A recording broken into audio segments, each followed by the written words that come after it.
To one of the most talked about stories online in this morning's Digital Dive, St. Olaf is suspending 17 of their own students because they went to a party where someone had COVID-19. Now, this was by far one of the biggest conversations happening on our KARE 11 Facebook page, with hundreds of comments within just a few hours of us posting the story. I'm gonna get to some of your comments here in a moment, but first, let's talk about what went down overnight.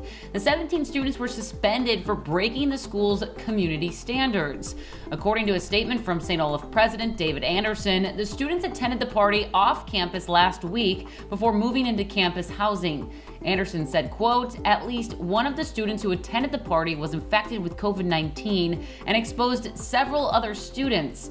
Others in attendance exposed innocent students like roommates who are now having to pay a costly price for others' poor choices. 50 other students have been told to quarantine." Now, when campus opened, St. Olaf released this video asking students and staff to follow their COVID-19 safety guidelines. The school also administered 3,459 coronavirus tests to students, faculty, and staff.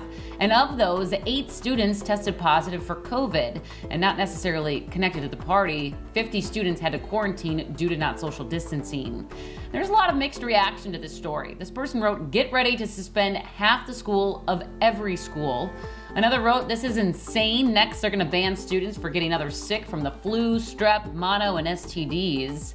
And Jackie wrote, "If you sign a contract, no matter your age, you must follow it. An employer would fire you if you sign a contract and broke it. Welcome to the real world." Now, those 17 students have been suspended for the entire fall semester. At least that's what we're seeing here from the president. And their fall semester, Chris, only began yesterday. And this isn't the only school it's happening in. It's happening in schools actually across the country. I was just reading this morning that Purdue suspended 36 of their students for doing a similar thing, going to a party where someone had COVID. Well, yeah, I mean, these students have gotten back into a social setting. They want to see their friends, and this is what's happening. But I guess that's what you call tough love. Thanks, Alicia.